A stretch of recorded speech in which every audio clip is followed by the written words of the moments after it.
আল্লাহ তাআলা বলেন, হে ঈমানদারেরা, তুমি নিজে জাহান্নামের আগুন থেকে বাঁচো, অধীনস্থদেরকেও বাঁচাও। তার মানে ঈমানদারদের আল্লাহর নির্দেশ, নিজে জাহান্নাম থেকে বাঁচো, অধীনস্থদেরকে বাঁচাও। ঈমানদার ঈমান আনার কারণে অনন্তকাল জাহান্নাম থেকে বাঁচবে। তাহলে এইখানে ঈমানদারকে জাহান্নাম থেকে বাঁচার জন্য বলা হয় কেন? বলে তুমি ক্ষণস্থায়ী জাহান্নাম থেকে নিজেকে বাঁচাও। বলে কেমনে বাঁচাবো? বলে ঈমান আনার পর আল্লাহ তাআলার যত আদেশ নিষেধ আছে সবগুলো মান্য করার মাধ্যমে নিজেকে জাহান্নাম থেকে বাঁচাও। সাথে সাথে তুমি তোমার অধীনস্থ যারা আছে এদেরকেও দ্বীনের উপরে পরিচালিত করার মাধ্যমে জাহান্নাম থেকে বাঁচানোর চেষ্টা করো। এখন কোন ব্যক্তি যদি ঈমান আনার পর আল্লাহ তাআলার হুকুম আহকাম মান্য করে জাহান্নাম থেকে বাঁচতে চায়, বলেন তো তার জন্য ইলমে দ্বীনের দরকার আছে না নাই? যদি নিজে জাহান্নাম থেকে বাঁচার জন্য ইলমে দ্বীন অর্জন করতে হয়, অধীনস্থদেরকে বাঁচাতে হলে ইলমে দ্বীন দরকার আছে না নাই? নিজে জাহান্নাম থেকে বাঁচতে যেমন ইলমে দ্বীন দরকার, অধীনস্থদেরকে জাহান্নাম থেকে বাঁচাতে হলে ওই রকম ইলমে দ্বীন দরকার। আল্লাহ রাব্বুল আলামিন বলেন, ইয়ারফা'িল্লাহু আল্লাযীনা আমানু মিনকুম ওয়াল্লাযীনা উতুল ইলমা দারাজাত। মর্যাদায় কারা সমুন্নত, কাদের মর্যাদা সর্বোচ্চ? এই আয়াতের আলোকে আল্লাহ তাআলা দুইটা মানদণ্ড দিয়েছেন। কয়টা? একটু জবান খুলে বলেন। এই পৃথিবীর সব মানুষ সম্মানিত নয়। বলে সর্বপ্রথম একটা মানুষ সম্মানিত বিবেচিত হয় ঈমান আনার মাধ্যমে। কারণ একটা মানুষ যখন ঈমান আনে, ওই মানুষটা যখন ঈমানদারদের তালিকায় অন্তর্ভুক্ত হয়ে যায়, বলে অনন্তকাল জাহান্নাম থেকে সে বেঁচে যায়। ঈমানের কারণে সে যদি দুনিয়ায় পাপাচারেও লিপ্ত হয়, একটা সময় নাজাত পেয়ে ব্যক্তিটা জান্নাতে চলে যাবে। তার মানে সৃষ্টির মধ্যে মানুষের শ্রেষ্ঠত্ব আল্লাহ তাআলা দিয়েছেন, তবে ওই মানুষগুলো শ্রেষ্ঠ মানুষের অন্তর্ভুক্ত, উত্তম মানুষের অন্তর্ভুক্ত। বলে যেই মানুষগুলো ঈমানের মতো দৌলত অর্জন করতে পেরেছে। কারণ একটা মানুষ আসলে সম্মানিত না লাঞ্ছিত, এটা দুনিয়ার টাকা পয়সা, ধন দৌলত, প্রভাব প্রতিপত্তির দ্বারা নির্মিত হবে না, বরং এই দুনিয়া ক্ষণস্থায়ী। দুনিয়ার সফলতা বিফলতা সবকিছু ক্ষণস্থায়ী। চোখ দুটো বন্ধ হয়ে গেলে দুনিয়ার সফলতার কোনো দাম নাই, মূল্য নাই। চোখ দুটো বন্ধ হয়ে গেলে দুনিয়ার ক্ষমতার কোনো মূল্য নাই। বলে আসল সফল কে? বলে অনন্তকালের সফল যে। আর কোন ব্যক্তি যদি অনন্তকালের সফলতা অর্জন করতে চায়, বলে ঈমানবিহীন, এটা তার জন্য কখনোই সম্ভব নয়। আসল সফল হলো তারা, আল্লাহ তাআলা বলেন, ফামান যুহজিহা আনিন নার ওয়া উদখিলাল জান্নাতা ফাকাদ ফাজ। আল্লাহ তাআলা বলেন, যাদেরকে আগুন তথা জাহান্নাম থেকে বাঁচানো হবে, জান্নাতে প্রবেশ করানো হবে, আল্লাহ তাআলা বলেন ওই মানুষগুলোই হলো সফল। আল্লাহর কসম, যেই ব্যক্তি ঈমানদার নয়, ওই ব্যক্তি জান্নাতে যাওয়া তো বহু দূরের কথা, ওই ব্যক্তি জান্নাতের ঘ্রাণ পর্যন্ত পাবে না। দুনিয়ার মানুষের কাছে সম্মানের মানদণ্ড সম্পদ হতে পারে, টাকা পয়সা হতে পারে, ধন দৌলত হতে পারে, কিন্তু আল্লাহ তাআলার কাছে সম্মানিত হওয়ার অন্যতম মানদণ্ড হলো ঈমান। ঠিক কিনা বলেন? এজন্য আল্লাহ তাআলা বলেন, তাদের মর্যাদাকে আল্লাহ তাআলা সমুন্নত করেছেন। বলে কাদের? আল্লাযীনা আমানু মিনকুম, তোমাদের মধ্য থেকে যারা ঈমান এনেছে। সাথে সাথে দ্বিতীয় আরেকটা শর্ত আল্লাহ তাআলা দেন, বলে ওয়াল্লাযীনা উতুল ইলমা দারাজাত, আর যাদেরকে ইলমের মতো দৌলত দান করা হয়েছে। যে ব্যক্তি ইলম অর্জন করতে পেরেছে, আল্লাহ তাআলা যাকে ইলমের মতো দৌলত দান করেছেন, একথা একদিক দিয়ে বলা যায় যে দ্বীনি ইলম এটা সবাই চাইলেই অর্জন করতে পারে না। কারণ আমরা অনেক সময় দেখি মাদ্রাসাগুলায় বছরের শুরুতে শত শত হাজার হাজার ছাত্র ভর্তি হয়, কিন্তু মেধা ভালো, জেহেন ভালো, মুখস্থ শক্তি ভালো, দেখা যায় এই ফুলটা অকালেই ঝরে যায়, গন্তব্যে পৌঁছাইতে পারে না। কিন্তু আবার অনেক ছাত্র ভর্তি হয় যার মেধা কম, মুখস্থ শক্তি কম, এরপরেও আল্লাহ ওরে মাদ্রাসায় লাগায় রাখে। একটা সময় সে পড়াশোনা শেষ করে, দেখা যায় জীবনের শুরুতে মেধাহীন এই ছাত্রটার দ্বারা আল্লাহ তাআলা দ্বীনের অনেক খেদমত গ্রহণ করেন, ঠিক কিনা বলেন? এই জন্য রাসূল আকরাম সাল্লাল্লাহু আলাইহি ওয়াসাল্লাম বলেন, আল্লাহ তাআলা যার কল্যাণ চান তাকে আল্লাহ তাআলা ইলমে দ্বীন অর্জন করার সুযোগ দান করেন। আল্লাহ সুবহানাহু ওয়া তাআলা যাকে সুযোগ দেন সেই দ্বীনি ইলম অর্জন করতে পারে। এছাড়া কোনো ব্যক্তি নিজের শক্তিতে প্রভাব খাটায়া সে নিজে ইলম অর্জন করতে পারবে এ তৌফিক তার নাই। এই জন্য আল্লাহ তাআলা ইলম অর্জনের কথা না বলে বলেছেন আল্লাযীনা উতুল ইলমা দারাজাত, যাদেরকে ইলম প্রদান করা হয় তাদের সম্মানকে আল্লাহ তাআলা সমুন্নত করে দিয়েছে। তাহলে হাদিসের আলোকে এই কথাটা সুস্পষ্ট, আল্লাহ তাআলা যাদের কল্যাণ চান তাদেরকেই আল্লাহ তাআলা দ্বীনের বুঝ দান করেন। আর দ্বীনের পরিপূর্ণ বুঝ সাধারণ মানুষ সাধারণত অর্জন করতে পারে না। দ্বীনের পরিপূর্ণ বুঝ যারা আহলে ইলম তারাই অর্জন করতে পারে, ঠিক কিনা বলেন? এজন্য নবীজি বলেন মাইয়ুরিদিল্লাহু বিহি খাইরান ইউফাক্কিহু ফিদ্দীন, আল্লাহ তাআলা যার কল্যাণ চান তাকেই আল্লাহ তাআলা দ্বীনের বুঝ দান করেন। এজন্য ইলম হলো আল্লাহ তাআলার কাছে সর্বোচ্চ সম্মানিত হওয়ার অন্যতম পথ। এজন্য আমাদের সমাজে, আমাদের দেশে আলেমদেরকে যদিও অসম্মান করা হয়, আলেমদেরকে যদিও মূল্যহীন মনে করা হয়, আলেমদের ত্যাগ তিতিক্ষার যদি স্বীকার নাও করা হয়, কিন্তু আল্লাহ তাআলার কাছে আহলে ইলমের মর্যাদা আছে না নাই? মনে রাখতে হবে, এই ইলম অর্জন করা শুধুমাত্র আলেমদের জন্যই জরুরি ছিল তা না। ইলম অর্জনের কিছু অংশ তো সকল মুমিনের জন্য আল্লাহ তাআলা ফরজ করে দিয়েছেন। এজন্য রাসূল আকরাম সাল্লাল্লাহু আলাইহি ওয়াসাল্লাম বলেন তলাবুল ইলমি ফরিদাতুন আলা কুল্লি মুসলিম, দ্বীনি ইলম শিক্ষা করা প্রত্যেক মুসলমান নরনারীর উপরে ফরজ। প্রথম বিষয় হলো এই দৃষ্টিকোণ থেকে ইলমকে দুই স্তরে ভাগ করা যায়। সর্বপ্রথম যদি নজর দেই শিক্ষা ব্যবস্থার দিকে, তাহলে সাধারণত আমাদের দেশে দুই ধরনের শিক্ষা প্রচলিত আছে। বলে একটা হলো জাগতিক শিক্ষা আর একটা হলো দ্বীনি শিক্ষা।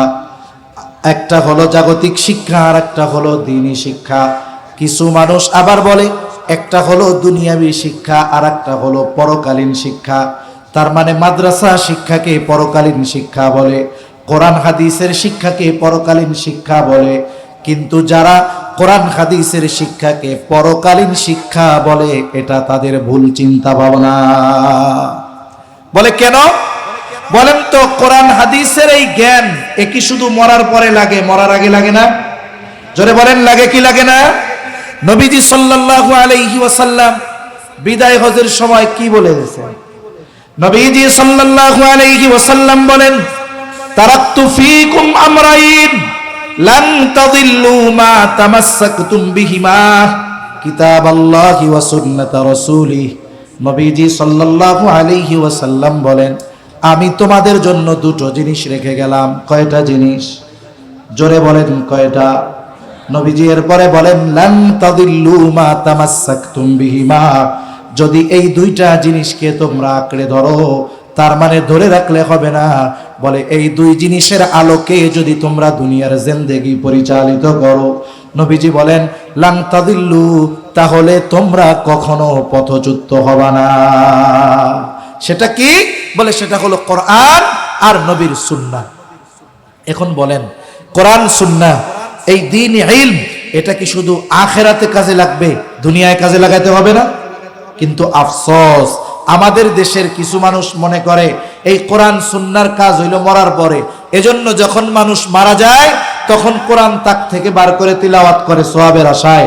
অথচ উচিত তো ছিল এই কোরআন সুন্নাহর আলোকে নিজের ব্যক্তিগত জীবন, পারিবারিক জীবন, সামাজিক জীবন, রাষ্ট্রীয় জীবন পরিচালনা করা, ঠিক কিনা বলেন? এজন্য এটাকে পরকালীন শিক্ষা বলার সুযোগ নাই, এটাকে দ্বীনি শিক্ষা হিসাবে অভিহিত করতে হবে। কারণ এই পৃথিবীতে চলার জন্য যত কিছু দরকার আল্লাহ সুবহানাহু ওয়া তাআলা কোরআনের মাধ্যমে, নবীজি সাল্লাল্লাহু আলাইহি ওয়াসাল্লাম হাদিসের মাধ্যমে আমাদের শিক্ষা দিয়েছেন কি দেন নাই বলেন? কেমনে রাজনীতি চলবে, কেমনে অর্থনীতি চলবে, কেমনে সমাজনীতি চলবে, কেমনে পৌরনীতি চলবে, কেমনে কূটনীতি চলবে, কেমনে আমার ব্যক্তিগত জীবন চলবে, সবকিছু কোরআনের মধ্যে আছে না নাই? আইন আদালত কেমনে চলবে, কোরআনের মধ্যে আছে না নাই? কোরআন সুন্নায় সব কিছুর সমাধান থাকার পরেও আমরা কোরআনকে শুধুমাত্র আখিরাতের সাথে সম্পৃক্ত করে ফেলেছি, সুন্নাহকে শুধুমাত্র আখিরাতের সাথে সম্পৃক্ত করে ফেলেছি।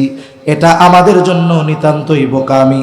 আমাদের উচিত মুসলিম হিসাবে ঈমানের মতো দৌলত যেহেতু আল্লাহ তাআলা দিয়েছে, সাথে সাথে কোরআন সুন্নাহর আলোকে রাষ্ট্র পরিচালনা করার জন্য আমাদের চেষ্টা প্রচেষ্টা অব্যাহত রাখার দরকার আছে না নাই? এখন বলুন, জাগতিক শিক্ষার ক্ষতিকারক দিক কি? বলে ক্ষতি এত বেশি যে ওই পড়া পড়ে বিশ্বাস করলে বেঈমান হয়ে যাবে, ঠিক কিনা বলুন? উপকারী দিক কি? বলে আপনার সন্তান লেখাপড়া করে ডাক্তার হবে, আপনার ছেলে লেখাপড়া করে ইঞ্জিনিয়ার হবে, ডাক্তার হবে, এটা ভালো দিক। বলে এই ডাক্তার ইঞ্জিনিয়ার এটাও তার দ্বীনি কাজে যদি ব্যয় হয়। ছেলেটা ডাক্তার হচ্ছে কেন? বলে আমি ডাক্তার হয়ে আমার এলাকার গরিব দুস্থ মানুষগুলাকে আমি বিনা টাকায় চিকিৎসা প্রদান করব, আমি বিনা টাকায় তাদের অপারেশন করব। তাহলে এই ছেলেটা যখন নিয়ত করেছে খেদমতে খালক, মানুষের খেদমতের নিয়তে যখন সে ডাক্তার হবে, সাথে সাথে মানুষের যখন খেদমত করবে, বলে এই ডাক্তার হওয়াটা তার জন্য কল্যাণকর হয়ে যাবে। মানুষের খেদমতের কারণে দ্বীনি ঈমান যদি ঠিক থাকে, তাহলে এই ডাক্তার মানুষের সেবা করার কারণে আখিরাতে আল্লাহর কাছে প্রতিদান পাবে কি পাবে না? এই ধরনের ডাক্তার সমাজের জন্য কল্যাণকর। এখন আপনার সন্তান ইঞ্জিনিয়ার হবে, তার উদ্দেশ্য কি? বলে আমি লেখাপড়া করে ইঞ্জিনিয়ার হব। আমার উদ্দেশ্য হলো ইঞ্জিনিয়ার হবার পর শুধু টাকা পয়সা উপার্জন করা নয়, বরং মাদ্রাসা মসজিদের ভবন যদি করে দিতে হয় আমি লক্ষ টাকা নিব না। বলে ফি সাবিলিল্লাহ, আল্লাহর জন্য আমি এই ডিজাইনগুলো ফ্রি করে দিব। আমি যদি কোনো কাজ পাই জালেমদের মতো রডের বদলে বাঁশ দিব না, সিমেন্টের জায়গায় বালু বেশি খাটাবো না, দুর্নীতি করব না। এই যে দ্বীনি খেদমতে যখন সে তার মেধাটাকে কাজে লাগাতে নিয়ত করবে, বলে ওই ইঞ্জিনিয়ার কল্যাণকর একজন ইঞ্জিনিয়ার, তার শিক্ষা দ্বীনি কাজে ব্যয় হওয়ার কারণে, মসজিদ মাদ্রাসার খেদমতে ব্যয় হওয়ার কারণে ওই ব্যক্তির এই খেদমতটা কর্মটাও তার জন্য আখিরাতে কল্যাণকর হয়ে যাবে। এজন্য সন্তান যদি জাগতিক শিক্ষায় শিক্ষিত হয়, কল্যাণকর দিক এইগুলো।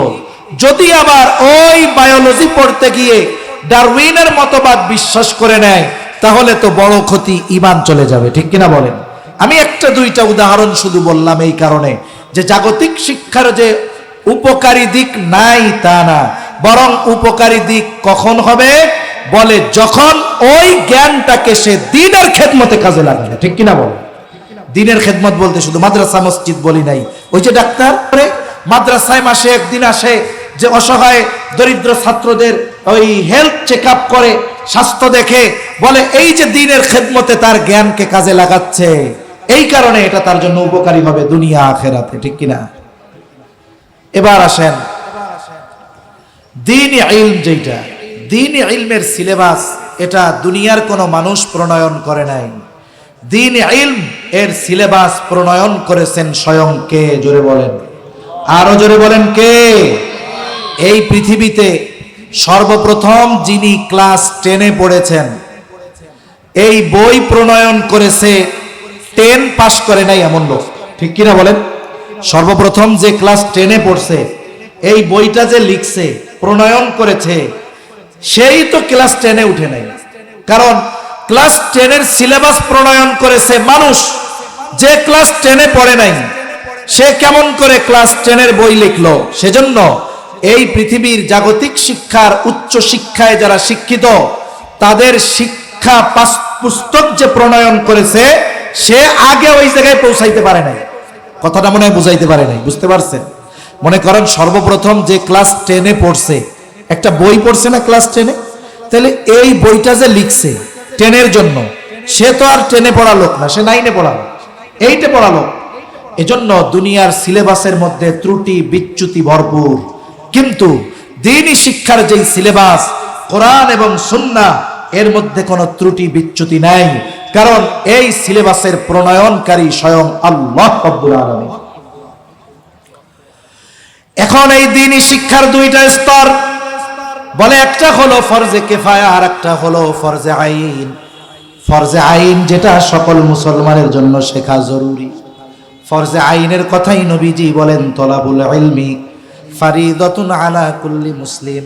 দ্বীনি ইলম শিক্ষা করা প্রত্যেক মুসলমান নরনারীর উপরে ফরজ। এখন প্রথম প্রশ্ন, কতটুকু ফরজ? কেউ কেউ বলেন একটা মানুষ পরিপূর্ণ দ্বীনের উপরে চলার জন্য যতটুকু ইলমে দ্বীন দরকার ততটুকু শেখা ফরজ। আবার কেউ কেউ বলেন এতটুকুতে হবে না। কেন হবে না? কারণ আল্লাহ তাআলা কোরআনুল কারীমের মধ্যে বলেন ইয়া আইয়ুহাল্লাযীনা আমানু কু আনফুসাকুম ওয়া আহলিকুম নারা। আল্লাহ তাআলা বলেন হে ঈমানদারেরা, তুমি নিজে জাহান্নামের আগুন থেকে বাঁচো, অধীনস্থদেরকেও বাঁচাও। তার মানে ঈমানদারদের আল্লাহর নির্দেশ, নিজে জাহান্নাম থেকে বাঁচো, অধীনস্থদেরকে বাঁচাও। ঈমানদার ঈমান আনার কারণে অনন্তকাল জাহান্নাম থেকে বাঁচবে। তাহলে এইখানে ঈমানদারকে জাহান্নাম থেকে বাঁচার জন্য বলা হয় কেন? বলে তুমি ক্ষণস্থায়ী জাহান্নাম থেকে নিজেকে বাঁচাও। বলে কেমনে বাঁচাবো? বলে ঈমান আনার পর আল্লাহ তাআলার যত আদেশ নিষেধ আছে সবগুলো মান্য করার মাধ্যমে নিজেকে জাহান্নাম থেকে বাঁচাও।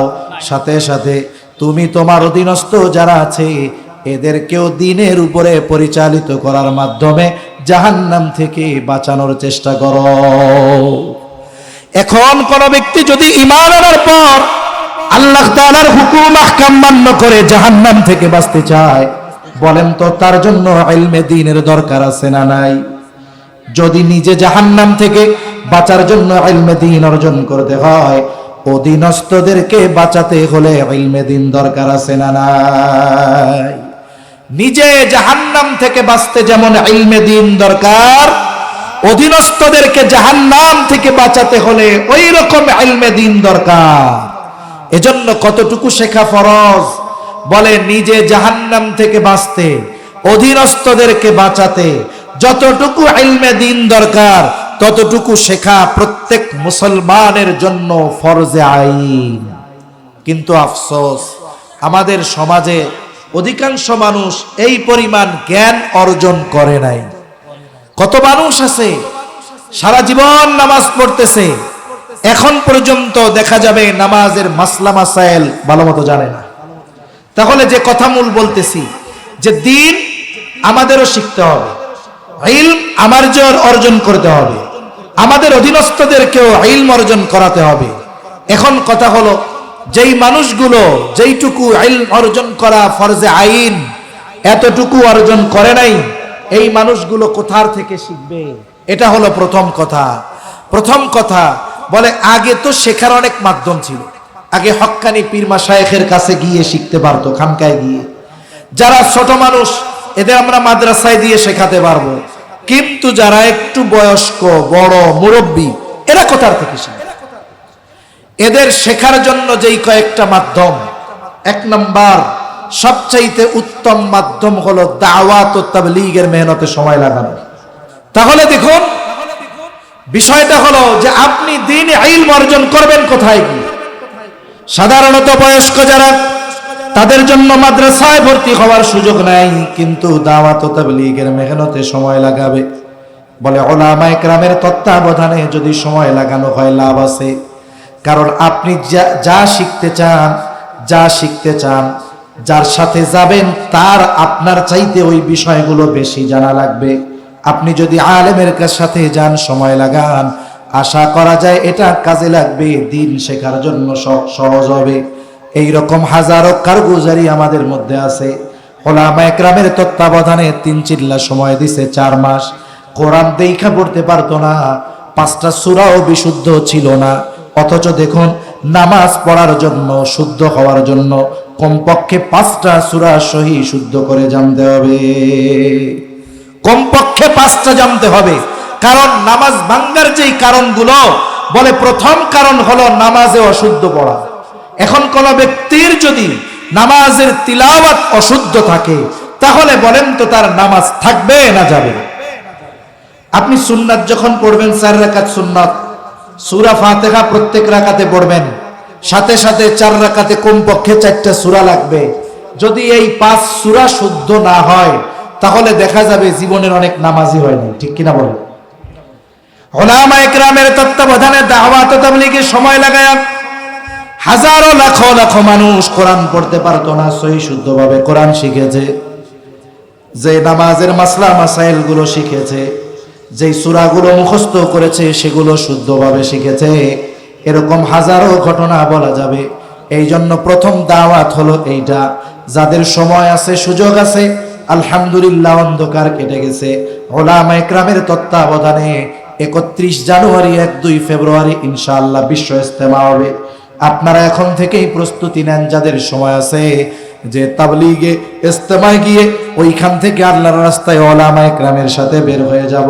আমার দিল বলে, উলামা ইকরামের তত্ত্বাবধানে যদি 4টা মাস সময় লাগানো যায়, জরুরতে দিন, যতটুকু দিন শেখা, ইলম শেখা ফরজ, আশা করা যায় ততটুকু ইলম শিখে সে বাড়ি আসতে পারবে। এটা গেল মুরব্বীদের ক্ষেত্রে। এখন যারা ছোট, তাদেরকে শেখাবেন কেমনে? বলে আমাদের দেশের পরিবেশ এমন নাই যে আপনি বাসায় বসে সন্তানকে দিন শেখাতে পারবেন। এই সুযোগ সাধারণত আমাদের দেশে নাই। এই জন্য সন্তানকে মাদ্রাসায় পাঠায় দেন, নুরানি মাদ্রাসায় দেন। কমপক্ষে ক্লাস 3 পর্যন্ত সন্তানটা নুরানি পড়ুক। এরপরে আপনি ডাক্তার বানান, ইঞ্জিনিয়ার বানান, অসুবিধা নাই। কারণ বাংলাদেশের নুরানি সিলেবাসগুলো এত সুন্দর। বলে একটা ছেলে যদি ক্লাস 3-4 পর্যন্ত নুরানি মাদ্রাসায় পড়ে, আশা করা যায় যতটুকু ইলম শেখা জরুরি, ওই বাচ্চাটা ততটুকু ইলম নুরানি মাদ্রাসায় পড়ে শিখে যায়। এজন্য প্রত্যেক মুসলমানের জন্য ফরজে আইন ওই পরিমাণ ইলম অর্জন করা। আমরা নিজেরাও করব, অধীনস্থদেরকেও ওই পরিমাণ ইলম অর্জনের ব্যবস্থা করে দিব, বলেন ইনশাআল্লাহ। এরপরের অংশ কি? বলে পরের স্তর হলো ফরজে কেফায়া। ফরজে কেফায়া কাকে বলে? সাধারণ ভাষায় আমরা যেটা বুঝি, এমন ফরজ যদি কোনো এলাকার কিছু ব্যক্তি ওই কাজটা করে, সকলের পক্ষ থেকে আদায় হয়ে যায়। যেমন একজন মানুষ মারা গেছে, এখন তার জানাজা, এটা কি? ফরজে কেফায়া। দেখা গেল ওই ব্যক্তি মারা গেছে, এলাকার লোক কেউ তাকে গোসলও দেয় না, কাফন দাফনের ব্যবস্থাও করে না, জানাজার ব্যবস্থাও করে নাই, লাশ পড়ে আছে। বলে এলাকার সবাই তো গুনাহগার হয়ে যাবে ওই ব্যক্তির জন্য, কারণ কেউ তার জানাজায় শরীক হচ্ছে না, কেউ তার দাফন কাফনের ব্যবস্থা করতেছে না। কিন্তু এলাকার কয়েকজন মানুষ এই দায়িত্ব গ্রহণ করে জানাজার নামাজ আদায় করলো। আপনি সৌদি আরব, আপনি দেশে নাই, আপনি এলাকার বাইরে আছেন, বলে আপনার আমার সকলের পক্ষ থেকে ওই ব্যক্তি বা ওই কয়েকজন ব্যক্তি আমার আপনার জিম্মাদারি তারা আদায় করে দিল। ঠিক কিনা বলেন? এখন বলেন, এলাকার মানুষ সবাই যদি আদায় না করত, সবাই গুনাহগার। কয়েকজন আদায় করার কারণে সকলের জিম্মাদারি যেহেতু পালন হয়ে গেল, তাইলে যেই কয়জন এই দায়িত্ব পালন করলো, যারা অনুপস্থিত ছিল, আদায় করতে পারে নাই, এই মানুষগুলো তাদের জন্য উপকার করেছে কি করে নাই? তার মানে সবাই যদি আদায় না করতো, সবাই গুনাহগার হতো। ওই কয়জন আদায় করার কারণে বাকি মানুষগুলো গুনার থেকে বেঁচে গেল। এই দৃষ্টিকোণ থেকে এরা আমাদের কল্যাণকামী। এখন আসুন, এই যে মাদ্রাসা দেখতেছেন, দয়ামির মাদ্রাসা বলেন, গওহরপুর মাদ্রাসা বলেন, এই মাদ্রাসাগুলো এই যে ইলমে দ্বীনের যেই ফরজে কিফায়ার যেই স্তর, আমাদের উপরে অর্জন করা জরুরি ছিল, কিন্তু কিছু মানুষ অর্জন করলে এটা আদায় হয়ে যাবে। আমার তো সময় নাই, আমার সুযোগ নাই, আমি চাকরিতে ব্যস্ত, কিন্তু আমার এলাকার কিছু সন্তান, কিছু অভিভাবক সন্তানদের মাদ্রাসায় দিয়েছে, যাও তোমরা হাফেজ হবা, তোমরা আলেম হবা, তোমরা মুফতি হবা, তোমরা মুহাদ্দিস হবা, তোমরা তাখাসসুস ফিল হাদিস, তোমরা হাদিসের উপরে গবেষণা করবা, তোমরা বড় বড় আলেম হবা। এই যে বড় বড় আলেম যারা আমার আপনার এলাকার, এরা আমাদের দায়িত্ব পালন করে দিচ্ছে, বলেন তো এরা আমাদের কল্যাণকামী নয় কি? এজন্য উচিত এরা যেহেতু আমাদের কল্যাণকামী, এদের দিকে আমাদের সম্মানের নজর রাখা, এদের সাথে আমাদের সদাচরণ করা, এদের সাথে আমাদের ভালো রাখা। আর যেই প্রতিষ্ঠানগুলো এই দায়িত্ব পালনের জিম্মাদারি নিয়েছে, এই প্রতিষ্ঠানগুলোকে জীবন দিয়ে হলেও মোহাব্বত করা, ঠিক কিনা বলেন? মনে রাখবেন, স্বাধীনতা পরবর্তীকালীন সময় থেকে নিয়ে উলামা ইকরামের যেই অবদান এই দেশ গঠনে, এই দেশের মানুষের কল্যাণে আমরা দেখে আসতেছি, বারবার বারবার বারবার উলামা ইকরামের এই অবদানকে ধামাচাপা দেওয়ার অপচেষ্টা করা হচ্ছে, ঠিক কিনা বলেন? আমরা সর্বশেষ এই বিষয়টা নিয়ে প্রচন্ড ব্যথিত হয়েছি যে এই যে জুলাই বিপ্লব গেল, এখানে হাজারো শহীদের ভিড়ে আমাদের তালিবুল ইলম, মাদ্রাসার ছাত্র উলামা ইকরাম, এক দুইজন নয়, 70-এর অধিক উলামা ইকরাম তালিবুল ইলম জীবন উৎসর্গ করেছে। কিন্তু আফসোস, নতুন পাঠ্যপুস্তকের মধ্যে উলামা ইকরামের এই অবদানের কোনো কথাই উল্লেখ না করে তাদের এই অবদানকে আবারও ধামাচাপা দেওয়ার অপচেষ্টা চলতেছে, ঠিক কিনা বলেন? সেজন্য মনে রাখতে হবে, উলামা ইকরামকে বাদ দিয়ে একটা সুস্থ জাতি, একটা সমৃদ্ধশালী শক্তিশালী দেশ গঠন এটা অসম্ভব, মনে রাখতে হবে। এজন্য উলামা ইকরামকে মাইনাস করে এই বাংলাদেশে শান্তি প্রতিষ্ঠা সম্ভব নয়। এখন আমি আমার মূল আলোচনা যেটা, এটা প্রাসঙ্গিক কথায় গেলাম। মূল আলোচনা হলো, আমরা সকলে চাই সম্মানিত হতে। দুনিয়ার মানুষ আমাকে সম্মান যদিও করে, আল্লাহর কাছে যদি আমি আপনি সম্মানিত না হতে পারি, এই সম্মান আসল সম্মান নয়, বরং আল্লাহর কাছে যারা সম্মানিত হতে পেরেছে এরাই প্রকৃত সম্মান, ঠিক কিনা বলেন? এজন্য আল্লাহ রাব্বুল আলামিন এই আয়াতের আলোকে আল্লাহ তাআলা দুইটি নীতিমালা দিয়ে দিয়েছেন। এক নাম্বার, ইমানদার হতে হবে, ঈমান আনতে হবে। সাথে সাথে 2 নাম্বার, আল্লাহ যদি দয়া করে ইলমের মতো বরকত আমাদের দান করে, ইলমের মতো দৌলত আল্লাহ যাদের দান করেছে, বলে এই 2 গুণে গুণান্বিত মানুষ, এদের সম্মান আল্লাহ তাআলা সমুন্নত করে দিয়েছে, এদের মর্যাদা আল্লাহ তাআলা বাড়ায় দিবেন। দুনিয়ার মানুষ উলামা ইকরামের ইলমের মর্যাদা, দাম, মূল্য না বুঝতে পারে, কিন্তু আল্লাহ তাআলা ইলমের মর্যাদা কেমন দিয়েছেন? কোরআনুল কারীমের মধ্যে আল্লাহ তাআলা বলেন, ইন্নামা ইয়াখশাল্লাহা মিন ইবাদিহিল উলামা। মনে রাখতে হবে, যেই মানুষগুলো আল্লাহকে ভয় করে এই মানুষগুলো শ্রেষ্ঠ মানুষ। আল্লাহ তাআলা কোরআনুল কারীমের মধ্যে বলেন, ইন্না আকরামাকুম ইনদাল্লাহি আতকাকুম। আল্লাহ তাআলার কাছে সবচাইতে সম্মানিত কারা?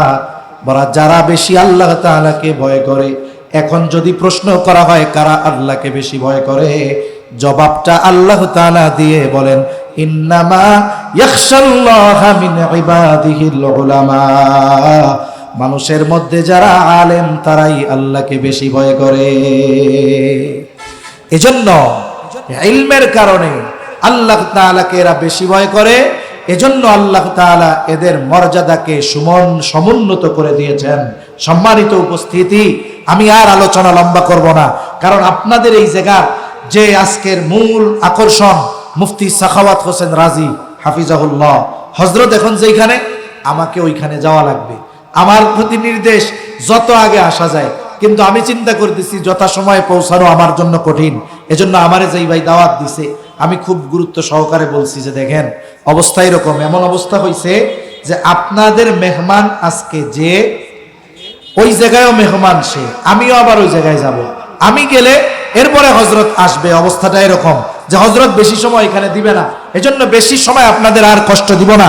মূল কথা যেটা আমি বলতে চাই যে ঈমানের মতো দৌলত আল্লাহ তাআলা দান করেছেন। এখন এই ইলমের মতো দৌলত অর্জন করার দরকার আছে না নাই? সবকিছু আল্লাহ দেন না, কিন্তু বান্দা যদি আল্লাহর কাছে চায়, আল্লাহ চাইলে দিতে পারেন কি পারেন না? আপনাদের প্রতি অনুরোধ থাকবে, যারা ইলম অর্জন করতে পারেন নাই, আলেম হতে পারেন নাই, আপনাদের অধীনস্থ যারা আছে, সন্তান হোক, ছেলে হোক, মেয়ে যদি হয়, বালিকা মাদ্রাসারও এখন অভাব নাই, সাথে সাথে আপনার নাতিপোতা হোক, এই ধরনের দ্বীনি প্রতিষ্ঠানে দিবেন তো ইনশাআল্লাহ? মনে রাখবেন, দুনিয়ার মানুষ তাদের মূল্য বুঝুক আর না বুঝুক, তাদের মূল্য আল্লাহ তাআলার কাছে আছে না নাই? শুনুন, আপনার সন্তান কোরআন পড়ার জন্য এখানে ভর্তি হবে, এই ছোট মাসুম বাচ্চা, নামাজও ফরজ হয় নাই, আল্লাহর নবী বলেন খায়রুকুম মান তাআল্লামাল কুরআনা ওয়া আল্লামা। এই যে কোরআন পড়তেছে, সাথে আপনার মাদ্রাসার যেই শিক্ষক কোরআন পড়াচ্ছে, আমরা মনে করতে পারি হুজুর 10,000, 15,000, 20,000 টাকা বেতন। আমরা তো মানুষের উপার্জন দিয়ে সম্মানকে পরিমাপ করি, কিন্তু নবীজি বলেন তোমাদের মধ্যে সর্বোত্তম হলো ওই ব্যক্তি যে কোরআন শেখে এবং কোরআন শেখায়। ঠিক কিনা বলেন? শুধু তাই না, যেই ব্যক্তি ইলম অর্জনের জন্য বের হয়, সমুদ্রের মাছ, গর্তের পিপিলিকা পর্যন্ত তার জন্য দোয়া করতে থাকে। যেই বাচ্চা তালিবুল ইলম, আল্লাহর জন্য ইলম অর্জন করে, মানে রাস্তা দিয়ে চলে, ওই তালিবুল ইলমের রাস্তায় নূরের ফেরেশতারা তাদের ডানা বিছায়া দেয়। সুবহানাল্লাহ বলেন। শুনুন, আহলে ইলম, তালিবুল ইলম, আলেমের মর্যাদা এটা যে কত, নবীজি সাল্লাল্লাহু আলাইহি ওয়াসাল্লাম বলেন ফাদলুল আলিমি আলাল আবিদি কাফাদলি আলা আদনাকুম। একজন আলেমের মর্যাদা কেমন? নবীজি সাল্লাল্লাহু আলাইহি ওয়াসাল্লাম বলেন তোমাদের মধ্যে আমার মর্যাদা যেমন, সাধারণ মানুষের মধ্যে একজন আলেমের মর্যাদা তেমন। সুবহানাল্লাহ বলেন। এজন্য নবীজি সাল্লাল্লাহু আলাইহি ওয়াসাল্লাম তার প্রকৃত ওয়ারিস হিসাবে উলামায়ে কেরামকে অভিহিত, উলামায়ে কেরামের কথা ঘোষণা করেছেন। নবীজি সাল্লাল্লাহু আলাইহি ওয়াসাল্লাম বলেন ইন্নাল উলামা ওয়ারাসাতুল আম্বিয়া, আলেমরাই হলো নবীগণের ওয়ারিস। আর এই ওয়ারিস টাকা পয়সার ভিত্তিতে নয়। একজন সন্তান ওয়ারিস হিসাবে তার পিতার সম্পদের মালিক হয়ে যায়। আর নবীজি সাল্লাল্লাহু আলাইহি ওয়াসাল্লাম জানায় দিলেন আসল ওয়ারিস কে, এটা টাকা পয়সার ওয়ারিসের হিসাব নয়। বলে আহলে ইলম যারা, ইলম যারা অর্জন করেছে, আলেম যারা, এরাই নবীজির ওয়ারিস। ঠিক কিনা বলেন? এজন্য শুনুন, আমরা দুনিয়ার মানুষকে টাকা পয়সা, ধন দৌলত, এগুলোকে মর্যাদার মাপকাঠি মনে করতেছি। মনে রাখতে হবে আল্লাহ সুবহানাহু ওয়া তাআলার কাছে এই টাকা পয়সা, ধন দৌলত, প্রভাব প্রতিপত্তি, এটা মর্যাদার মাপকাঠি নয়। আপনি সারা দুনিয়ার মানুষের কাছে সম্মানিত, কিন্তু আখিরাতে লাঞ্ছিত। আল্লাহর কসম, সে সম্মানিত নয়। বলে সারা দুনিয়ার মানুষ তার বিপক্ষে, তাকে কেউ পছন্দ করে না, কিন্তু আল্লাহ তাআলা তাকে ঈমানের সাথে সাথে ইলমের দৌলত দান করেছে। বলে ওই ব্যক্তি আল্লাহ তাআলার কাছে সম্মানিত। ঠিক কিনা বলেন? এজন্য অনেক সময় আমরা চিন্তা করি নিজে আলেম হইতে পারলাম না, তাহলে অসুবিধা কি? সন্তানকে দেন। জাগতিক নিয়মটা কি? মনে করেন আপনি আপনার সন্তানকে কষ্ট করে লেখাপড়া শেখায়া জাগতিক হিসাবেই বড় অফিসার বানিয়েছেন। আপনার ছেলে এখন বিসিএস ক্যাডার, বড় অফিসার।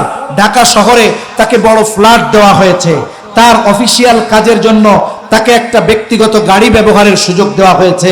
এই অফিসারের বাবা হলো কৃষক। অফিসারের বাবা কি? জোরে বলেন কি? এখন বলেন তো, এই কৃষক বাবা যদি ওই অফিসারের বাসায় যেতে চায়, গেট থেকে কি বলবে যে আপনার ছেলে অফিসার, তাতে কি? আপনি তো কৃষক, ঢুকতে পারবেন না। এ কথা বলার সুযোগ আছে? বরং যদি কেউ জানতে পারে এটা হলো ওই অফিসারের বাবা, কত রেসপেক্ট করবে, সম্মান করবে, নিজের চেয়ারে বসতে দিবে। একটা অশিক্ষিত মানুষ সন্তানকে জাগতিক শিক্ষায় শিক্ষিত করার কারণে ওই সন্তান যেই ফ্যাসিলিটি ভোগ করে, বলে ওই বাবা কৃষক হলেও সেই ফ্যাসিলিটি পায়।